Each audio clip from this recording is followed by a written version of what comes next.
World war 2 ಟೈಮಲ್ಲಿ super powers ಆದ America, Soviet union, Japan, British army ಇವರೆಲ್ಲ ಪವರಲ್ಲಿ ಇರೋದಕ್ಕೆ ಏನು ಬೇಕಾದರೂ ಮಾಡೋಕ್ಕೆ ರೆಡಿ ಇದ್ದರು. ಲಿಟ್ರಲಿ ಏನು ಬೇಕಾದರೂ ಮಾಡೋಕ್ಕೆ ರೆಡಿ ಇದ್ದರು ಇವರೆಲ್ಲ. ಸೊ ನಮಗೆಲ್ಲ ಗೊತ್ತಿರೋದೇನೆ, ನಾಜಿ ಜರ್ಮನಿಯು ಎಷ್ಟೊಂದು ಹ್ಯೂಮನ್ ಎಕ್ಸ್ಪರಿಮೆಂಟ್ಸ್ಗಳನ್ನ ಮಾಡಿದ್ದಾರೆ. ಬಯೋಲಾಜಿಕಲ್ ಆ್ಯಂಡ್ ಲೀಥಲ್ ವೆಪನ್ಸ್ಗಳನ್ನ ಡೈರೆಕ್ಟ್ ಜೀವವಿರೋ ಮನುಷ್ಯರ ಮೇಲೆ ಎಕ್ಸ್ಪರಿಮೆಂಟ್ಸ್ಗಳನ್ನ ಕಂಡಕ್ಟ್ನ ಮಾಡಿದ್ದಾರೆ. ಬಟ್ ನಿಮ್ಗೆ ಗೊತ್ತಾ ಗೈಸ್, ನಮ್ಮ ಏಷ್ಯಾ ಖಂಡದ ಒಂದು ಚಿಕ್ಕ ದೇಶ ಈ ಒಂದು ನಾಜಿ ಜರ್ಮನಿಯವ್ರನ್ನ ಮೀರಿಸಿ ಒಂದು ಕೈ ಮೇಲೆ ಹೋಗಿತ್ತು ಈ ಒಂದು ಹ್ಯೂಮನ್ ಎಕ್ಸ್ಪರಿಮೆಂಟ್ಸ್ಗಳ ಮೇಲೆ. ಹೌದು ಗಾಯ್ಸ್, ನಮ್ಮ ಏಷ್ಯಾದಲ್ಲಿದ್ದ ಒಂದು ಚಿಕ್ಕ ದೇಶ ಜಪಾನ್ ಅವರು ಒಂದು ಕೋವರ್ಟ್ ಯೂನಿಟ್ನ ಓಪನ್ ಮಾಡಿದ್ರು, ಯೂನಿಟ್ 731 ಅಂತ. ಹೊರಗಿನ ಜಗತ್ತಿಗೆ ಈ ಒಂದು ಯೂನಿಟ್ ಒಂದು ಎಪಿಡೆಮಿಕ್ ಪ್ರಿವೆನ್ಷನ್ ಸೆಂಟರ್ ಆಗಿತ್ತು ಮತ್ತು ವಾಟರ್ ಪ್ಯೂರಿಫಿಕೇಷನ್ ಸೆಂಟರ್ ಆಗಿತ್ತು. ನಿಜವಾಗ್ಲೂ ಹೇಳ್ತಾ ಇದ್ದೀನಿ, ಅಲ್ಲೇನು ಕೂಡ ಪ್ರಿವೆಂಟ್ನ ಮಾಡ್ತಾ ಇರಲಿಲ್ಲ. ಅದ್ರ ಬದಲು ನಿಜವಾದ ಹ್ಯೂಮನ್ಸ್ಗಳ ಮೇಲೆ, ಮನುಷ್ಯರುಗಳ ಮೇಲೆ ಲೈವ್ ಆಗಿ ಎಕ್ಸ್ಪರಿಮೆಂಟ್ಸ್ಗಳನ್ನ ಮಾಡ್ತಾಯಿದ್ರು. ಇವರು ಬರೀ ವಾರ್ ಕ್ರಿಮಿನಲ್ಸ್ಗಳ ಮೇಲೆ ಎಕ್ಸ್ಪರಿಮೆಂಟ್ಸ್ಗಳನ್ನ ಮಾಡ್ತಾ ಇರಲಿಲ್ಲ, ಹೆಣ್ಮಕ್ಳುಗಳ ಮೇಲೆ ಕೂಡ ಎಕ್ಸ್ಪರಿಮೆಂಟ್ಸ್ಗಳನ್ನ ಮಾಡ್ತಾಯಿದ್ರು, ಗರ್ಭಿಣಿಯರ ಮೇಲೆ ಕೂಡ ಎಕ್ಸ್ಪರಿಮೆಂಟ್ಸ್ಗಳನ್ನ ಮಾಡ್ತಾಯಿದ್ರು. ಫಾರ್ ದ ವರ್ಸ್ ಚಿಕ್ಕ ಮಕ್ಕಳುಗಳ ಮೇಲೆ ಕೂಡ ಎಕ್ಸ್ಪರಿಮೆಂಟ್ಸ್ಗಳನ್ನ ಮಾಡ್ತಾಯಿದ್ರು. ಇನ್ಫ್ಯಾಂಟ್ಸ್ ಅಂದರೆ ಈಗಿನ ಹುಟ್ಟಿರೋ ಮಗುರ ಮೇಲೂ ಕೂಡ ಎಕ್ಸ್ಪರಿಮೆಂಟ್ಸ್ಗಳನ್ನ ಮಾಡಿದರು ಇವರು.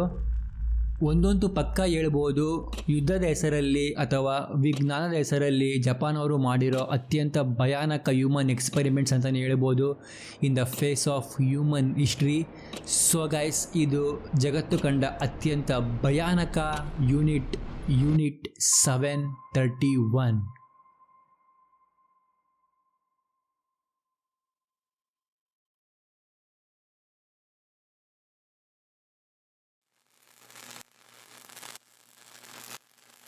ಯೂನಿಟ್ 731ನ 1936ರಲ್ಲಿ ಜನರಲ್ ಶಿರೋ ಇಶಿಯೋ ಸ್ಟಾರ್ಟ್ನ ಮಾಡ್ತಾರೆ.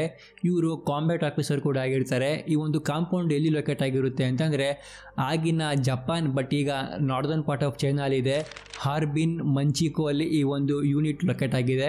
ಸೊ ಜನರಲ್ ಶಿರೋ ಇಶಿಯೋ ಅವರು ಇದನ್ನು ಫುಲ್ಲಿ ನಾಜಿಯಿಂದ ಇನ್ಸ್ಪೈರ್ ಆಗಿದ್ದು ಈ ಒಂದು ಯೂನಿಟ್ನ ಓಪನ್ ಮಾಡೋದಕ್ಕೆ.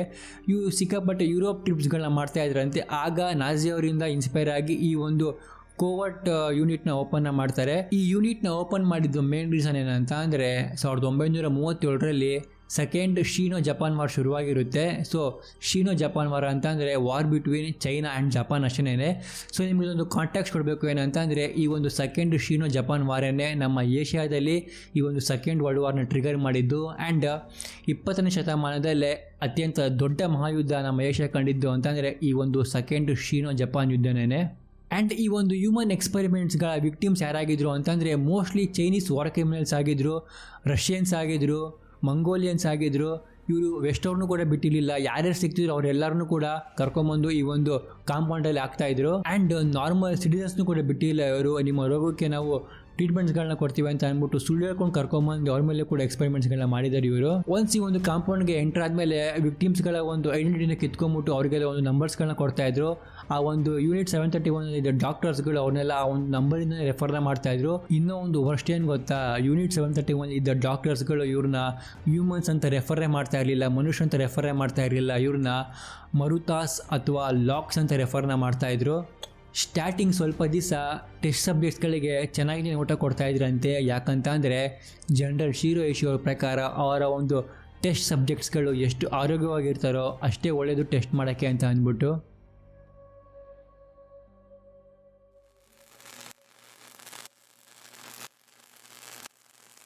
ಸೈನಿಕರಿಗೆ ಅವರ ಡ್ಯೂಟಿ ಮಾಡೋಕ್ಕೆ ಅಥವಾ ಯುದ್ಧ ಮಾಡೋಕ್ಕೆ ಯಾವಾಗಪ್ಪ ಕಷ್ಟ ಆಗೋದು ಅಂತ ಅಂದರೆ ತುಂಬ ಎಕ್ಸ್ಟ್ರೀಮ್ ವೆದರ್ ಇದ್ದಾಗ, ಅದು ಕೋಲ್ಡ್ ಆದರೂ ಆಗಿರ್ಬೋದು ಅಥವಾ ಹಾಟ್ ಆದರೂ ಆಗಿರ್ಬೋದು.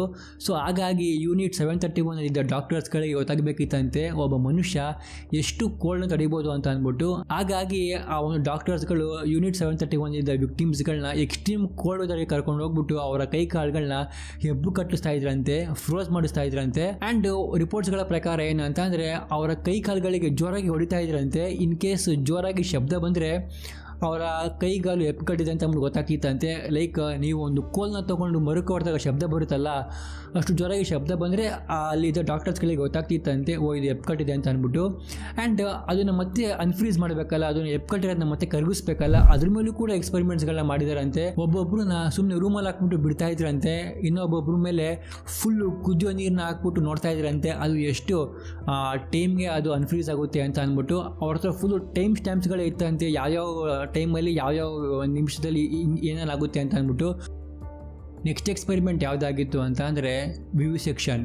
ಡಾಕ್ಟರ್ಸ್ಗಳಿಗೆ ಗೊತ್ತಾಗಬೇಕಿತ್ತಂತೆ ಒಬ್ಬ ವ್ಯಕ್ತಿಗೆ ರೋಗ ಬಂದರೆ ಅವನ ಬಾಡಿಯಲ್ಲಿ ಏನೆಲ್ಲ ಬದಲಾವಣೆಗಳಾಗುತ್ತೆ ಅಂತ ಅಂದ್ಬಿಟ್ಟು. ಹಾಗಾಗಿ ಅಲ್ಲಿದ್ದ ಡಾಕ್ಟರ್ಸ್ಗಳು ಏನು ಮಾಡ್ತಿದ್ರು ಅಂತಂದರೆ ವಿಕ್ಟಿಮ್ಸ್ಗಳಿಗೆ ಬೇಕು ಅಂತಲೇ ರೋಗನ ಬರೆಸ್ತಾ ಇದ್ರು. ಲೈಕ್ ಊಟಕ್ಕೆ ಅಥವಾ ಅವ್ರು ಕುಡಿಯೋ ನೀರಲ್ಲಿ ಏನಾದ್ರು ಬೆರೆಸ್ಬಿಟ್ಟು. ಸೊ ಬಾಡಿ ಡಿಕಂಪೋಸ್ ಆಗೋಕ್ಕೂ ಮೊದಲು ಏನೆಲ್ಲ ಚೇಂಜಸ್ಗಳಾಗುತ್ತೆ ಅಂತ ಸ್ಟಡಿ ಮಾಡಬೇಕಿದೆ ಡಾಕ್ಟರ್ಸ್ಗಳು. ಒಂದು ರಿಪೋರ್ಟ್ನ ಪ್ರಕಾರ ಇವರು ವಿಕ್ಟಿಮ್ಸ್ಗಳಿಗೆ ಟೆಸ್ಟ್ನ ಮಾಡ್ತಾ ಇದ್ರಲ್ವಾ, ಅವ್ರಿಗೆ ಅನಸ್ತೀಶಿಯಾನೇ ಕೊಡ್ತಾ ಇರಲಿಲ್ಲಂತೆ, ಹಂಗೆ ಅವರ ಒಂದು ದೇಹನ ಓಪನ್ ಮಾಡ್ತಾ ಇದ್ರಂತೆ. ಸೊ ಯೂನಿಟ್ 731 ಒಬ್ಬ ಡಾಕ್ಟರು ನ್ಯೂಯಾರ್ಕ್ ಟೈಮ್ಸ್ಗೆ ಒಂದು ಸ್ಟೇಟ್ಮೆಂಟ್ನ ಕೊಟ್ಟಿದ್ದ. ಏನಂತ ಅಂದರೆ, ನನಗೆ ಫಸ್ಟ್ ಟೈಮ್ ಗೊತ್ತಿರಲಿಲ್ಲ, ನಾನು ಹಂಗೇನೇ ಅವರ ಒಂದು ದೇಹನ ಚೆಸ್ಟಿಂದ ಹೊಟ್ಟೆವರೆಗೂ ಕೊಯ್ದೆ, ಆಗ ಒಂದು ವಿಕ್ಟಿಮು ಫುಲ್ಲು ಜೋರಾಗಿ ಕಿರಿಸ್ತಾ ಇದ್ದ, ನನಗೆ ಒಂಥರ ಆಯಿತು. ಫಸ್ಟ್ 1-2 ಸಲ ಒಂಥರ ಆಯಿತು ನನಗೆ, ಆಮೇಲೆ ನನಗೆ ಅಭ್ಯಾಸ ಆಯಿತು ಅಂತ ಅಂದ್ಬಿಟ್ಟು ಸ್ಟೇಟ್ಮೆಂಟ್ನ ಕೊಟ್ಟಿದ್ದ. ಸೊ ಇದಕ್ಕೆ ನಾನು ಹೇಳಬೇಕು, ನಿಜವಾಗ್ಲೂ ಗೊತ್ತಿಲ್ಲ. ನೆಕ್ಸ್ಟ್ ಎಕ್ಸ್ಪೆರಿಮೆಂಟ್ ಯಾವುದಾಗಿತ್ತು ಅಂತ ಅಂದರೆ ವೈರಸ್ ಟೆಸ್ಟಿಂಗ್.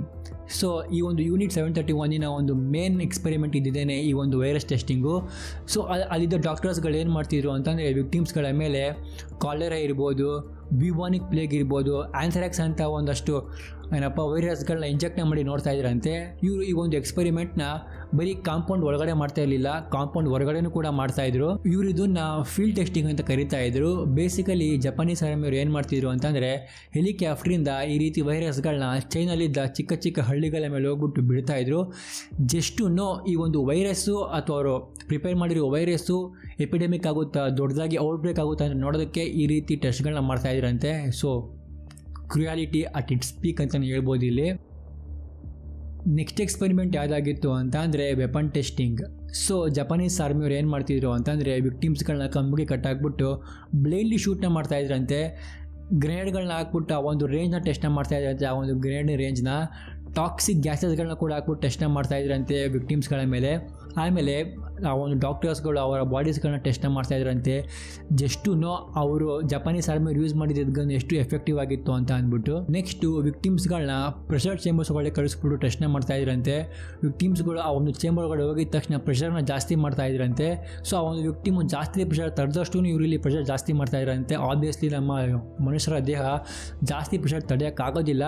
ಸೊ ತಡೆಯೋಕ್ಕಾಗೋಷ್ಟು ತಡೆದ್ಬಿಟ್ಟು ಆಮೇಲೆ ಆ ಒಂದು ವಿಕ್ಟಿಮಿನ ದೇಹ ಫುಲ್ಲು ಆ ಒಂದು ಚೇಂಬರ್ ಒಳಗಡೆ ಬ್ಲಾಸ್ಟ್ ಆಗೋದಂತೆ. ಲೈಕ್ ಅವರ ಒಂದು ಕಣ್ಗುಡಿ ಎಲ್ಲ ಪಾಪ್ ಆಗೋದಂತೆ, ಹೊರಗಡೆ ಬರೋದಂತೆ. ಆ್ಯಂಡ್ ನೆಕ್ಸ್ಟು ಆಪರೇಷನ್ನ ಪ್ರಾಕ್ಟೀಸ್ನ ಮಾಡ್ತಾಯಿದ್ರು. ಸೊ ಬೇಸಿಕಲಿ ಜಪಾನೀಸ್ ಅವ್ರಿಗೆ ಏನು ಬೇಕಾಗಿತ್ತು, ಒಳ್ಳೊಳ್ಳೆ ಸರ್ಜನ್ಸ್ಗಳು ಬೇಕಾಗಿತ್ತು. ಆ್ಯಂಡ್ ಆ ಒಂದು ಸರ್ಜನ್ಸ್ಗಳಿಗೆ ಒಂದು ಸಬ್ಜೆಕ್ಟ್ಸ್ಗಳು ಬೇಕಾಗಿತ್ತು ಅವರ ಒಂದು ಆಪರೇಷನ್ನ ಟೆಸ್ಟ್ನ ಮಾಡೋಕ್ಕೆ, ಟ್ರಯಲ್ನ ಮಾಡೋಕ್ಕೆ. ಸೊ ಇವರು ಅವರ ಒಂದು ಬೇಕಾಬಿಟ್ಟು ಆಪರೇಷನ್ಸ್ಗಳನ್ನ ಮಾಡಿ ಟೆಸ್ಟನ್ನು ಟ್ರಯಲ್ನ ಮಾಡಿಬಿಟ್ಟು ಆಮೇಲೆ ಆ ಒಂದು ವಿಕ್ಟಿಮ್ಸ್ಗಳನ್ನ ಸಾಯಿಸ್ತಾ ಇದ್ರಂತೆ. ಆ್ಯಂಡ್ ಇಲ್ಲಿ ಇನ್ನೊಂದು ವರ್ಸ್ಟ್ ಎಕ್ಸ್ಪೆರಿಮೆಂಟ್ ಏನು ಗೊತ್ತಾ ಮಾಡಿದ್ದು, ವಿಕ್ಟಿಮ್ಸ್ಗಳ ಒಂದು ಕೈ ಕಾಲನ್ನ ಕಟ್ ಮಾಡಿಬಿಟ್ಟು ಬಲಗೈನ ಎಡಗೈಗೆ ಹಾಕೋದು, ಎಡಗೈನ ಬಲಗೈಗೆ ಹಾಕ್ಬಿಟ್ಟು ಟೆಸ್ಟ್ನ ಮಾಡ್ತಾ ಇದ್ರಂತೆ, ವರ್ಕ್ ಆಗುತ್ತೆ ಎಲ್ಲೋ ಅಂತ ಅಂದ್ಬಿಟ್ಟು. ಇನ್ನೂ ಒಂದು ವರ್ಷ ಏನು ಗೊತ್ತಾ, ಕೈನ ಕಾಲಿಗಿರೋ ಜಾಗಕ್ಕೆ ಹಾಕ್ತಾ ಇದ್ರಂತೆ, ಕಾಲನ್ನ ಕೈಗಿರೋ ಜಾಗಕ್ಕೆ ಹಾಕ್ತಾ ಇದ್ರಂತೆ ಟೆಸ್ಟ್ನ ಮಾಡೋದಕ್ಕೆ, ವರ್ಕ್ ಆಗುತ್ತೆ ಅಂತ ಅಂದ್ಬಿಟ್ಟು. ಸೊ ಇದು ಹೆಂಗೆ ಅಂತ ನಂಗೆ ನಿಜವಾಗ್ಲೂ ಶಾಕ್ ಆಗಿಬಿಡ್ತು ಈ ಒಂದು ರಿಪೋರ್ಟ್ಗಳನ್ನು ಓದ್ಬಿಟ್ಟು ನಾನು. ಆ್ಯಂಡ್ ಇದೇ ಅಲ್ಲ, ಬೇರೆ ಬೇರೆ ಪ್ರಾಣಿಗಳ ಒಂದು ರಕ್ತನ ವಿಕ್ಟಿಮ್ಸ್ಗಳಿಗೆ ಇಂಜೆಕ್ಟ್ನ ಮಾಡ್ತಾ ಇದ್ರಂತೆ, ಸೀ ವಾಟರ್ನ ಇಂಜೆಕ್ಟ್ನ ಮಾಡ್ತಾ ಇದ್ರಂತೆ. ಆ್ಯಂಡ್ ಡೆಡ್ಲಿ ರೇಡಿಯೇಷನ್ಸ್ಗಳಿಗೆಲ್ಲ ಇವ್ರನ್ನ ಎಕ್ಸ್ಪೋಸ್ನ ಮಾಡಿಸ್ತಾ ಇದ್ರಂತೆ. ಸೊ ಒಟ್ಟಿನಲ್ಲಿ ಒಬ್ಬ ಮನುಷ್ಯನಿಗೆ ಏನೆಲ್ಲ ಮಾಡ್ಬೋದು, ಕಾಟ ಕೊಡ್ಬೋದು, ಅದನ್ನೆಲ್ಲನೂ ಕೂಡ ಕೊಟ್ಟಿದ್ದಾರೆ ಇವರು. ಆ್ಯಂಡ್ ರಿಪೋರ್ಟ್ಸ್ ಪ್ರಕಾರ ಟೋಟಲ್ ಆಗಿ 3 ರಿಂದ 4 ಲಕ್ಷ ವಿಕ್ಟಿಮ್ಸ್ಗಳ ಜೀವನ ತಗೊಂಡಿದ್ದಾರೆ ಈ ಒಂದು ಸೈನ್ಸ್ ಹೆಸರಲ್ಲಿ.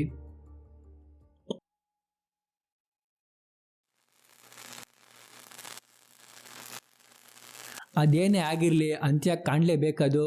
ಸೊ ದೇವ್ರ ದಯೆಯಿಂದ 1945 ಜಪಾನೀಸವರು ಅಮೆರಿಕದವ್ರಿಗೆ ಸರೆಂಡರ್ ಆಗ್ತಾರೆ. ಅದೇ ಹಿರೋಶಿಮಾ ನಾಗಸಾಕಿ ಇನ್ಸಿಡೆಂಟ್ ಏನಿದೆ, ಆ ಒಂದು ಬಾಂಬ್ ಹಾಕಿದ ಮೇಲೆ ಜಪಾನೀಸವರು ಅಮೆರಿಕಾಗೆ ಸರೆಂಡರ್ ಆಗ್ತಾರೆ. ಆ್ಯಂಡ್ ಜನರಲ್ ಶಿರೋ ಇಶಿ ಅವರು ಈ ಒಂದು ಕಾಂಪೌಂಡ್ನ ಫುಲ್ ಸುಟ್ಟಾಕ್ಬಿಡ್ತಾರೆ. ಈ ಒಂದು ಯೂನಿಟ್ 731 ಏನು ಕಾಂಪೌಂಡ್ ಇತ್ತಲ್ವ ಅದನ್ನು ಫುಲ್ ಸುಟ್ಟಾಕ್ಬಿಟ್ಟು ಅವ್ರು ಮಾಡಿದ್ದ ಎಕ್ಸ್ಪರಿಮೆಂಟ್ಸ್ಗಳ ರಿಪೋರ್ಟ್ನ ಮಾತ್ರ ಆ ಒಂದು ಶಿರೋ ಇಶಿ ಆ್ಯಂಡ್ ಗ್ಯಾಂಗು ಇಟ್ಕೊಂಡಿರ್ತಾರೆ. ಆ್ಯಂಡ್ ಅಮೆರಿಕಾದವರು ಇವ್ರನ್ನ ವಾರ್ ಕ್ರಿಮಿನಲ್ಸ್ ಆಗಿ ಡಿಕ್ಲೇರ್ನ ಮಾಡ್ತಾರೆ ಆ್ಯಂಡ್ ಇವ್ರ ಮೇಲೆ ಕೋರ್ಟ್ ಟ್ರಯಲ್ನ ಕೂಡ ಆಗ್ತಾರೆ. ಆ್ಯಂಡ್ ಇಲ್ಲಿ ಜನರಲ್ ಶಿರೋ ಇಶಿ ಆ್ಯಂಡ್ ಗ್ಯಾಂಗ್ ಅವರು ಒಂದು ತಲೆನ ಉಪಯೋಗಿಸ್ತಾರೆ ಏನಂತಂದರೆ ಅಮೇರಿಕನ್ಸ್ ಹತ್ರ ಡೀಲ್ ಮಾಡ್ಕೊಂಡ್ಬಿಡ್ತಾರೆ. ನಾವು ಟೆಸ್ಟ್ ಮಾಡಿದ ರಿಪೋರ್ಟ್ಸ್ಗಳನ್ನ ನಿಮಗೆ ಕೊಡ್ತೀವಿ, ನೀವು ನಮಗೆ ಫ್ರೀ ಪ್ಯಾಸೇಜ್ ಕೊಟ್ಟರೆ ನಮ್ಮ ಒಂದು ಕೇಸಸ್ಗಳನ್ನ ಡ್ರಾಪ್ನೇ ಮಾಡಿದ್ರೆ ಮಾತ್ರ ಅಂತ ಅಂದ್ಬಿಟ್ಟು.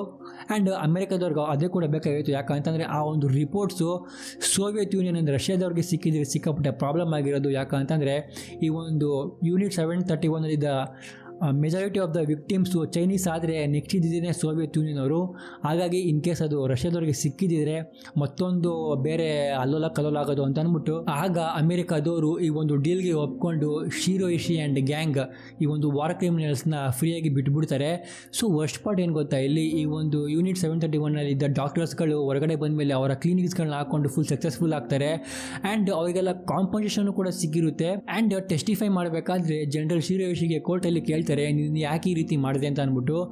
ಜನರಲ್ ಶಿರೋ ಇಶಿ ಒಂದು ಸ್ಟೇಟ್ಮೆಂಟ್ನ ಕೊಡ್ತಾರೆ. ಆ ಒಂದು ಸ್ಟೇಟ್ಮೆಂಟಿಂದ ಗೊತ್ತಾಗುತ್ತೆ ಅವನು ಎಷ್ಟು ಸಿಕ್ ಮೆಲ್ಡ್ ಅಂತ ಅಂದ್ಬಿಟ್ಟು. ಆ ಒಂದು ಸ್ಟೇಟ್ಮೆಂಟ್ ಏನಂತ ಅಂದರೆ, ನಾವು ಇವ್ರನ್ನೆಲ್ಲ ಹೆಂಗಿದ್ರು ಯುದ್ಧದಲ್ಲಿ ಸಾಯಿಸ್ತಾ ಇದ್ವಿ, ಏನಕ್ಕೆ ಅವ್ರನ್ನಲ್ಲಿ ವೇಸ್ಟ್ ಮಾಡ್ಕೊಳ್ಳೋದು, ಅದ್ರ ಬದಲು ಅವ್ರ ಮೇಲೆ ಎಕ್ಸ್ಪೆರಿಮೆಂಟ್ ಮಾಡಿದ್ವಿ, ಹ್ಯುಮ್ಯಾನಿಟಿಗೆ ಹೆಲ್ಪ್ ಮಾಡಿದ್ದೀವಿ ಅಂತ ಅಂದ್ಬಿಟ್ಟು ಸ್ಟೇಟ್ಮೆಂಟ್ನ ಕೊಡ್ತಾರೆ. ಇದರಲ್ಲಿ ಗೊತ್ತಾಗುತ್ತೆ ನೋಡಿ ಹೌ ಸಿಕ್ ಮೆಲ್ಡ್ ಈ ವಾಸ್ ಅಂತ ಅಂದ್ಬಿಟ್ಟು. ಯೂನಿಟ್ 731 ಇದ್ದ ಡಾಕ್ಟರ್ಸ್ಗಳ ಮತ್ತು ಸೈಂಟಿಸ್ಟ್ಗಳನ್ನ ಕೇಳ್ತಾರೆ ನೀವೇನಕ್ಕೆ ಈ ರೀತಿ ಮಾಡಿದ್ರಿ ಅಂತ. ಅವರೆಲ್ಲರೂ ಕೂಡ ಒಂದೇ ಉತ್ತರ ಕೊಡೋದು, ವಿ ವೇರ್ ಆರ್ಡರ್ಡ್ ಅಂತ.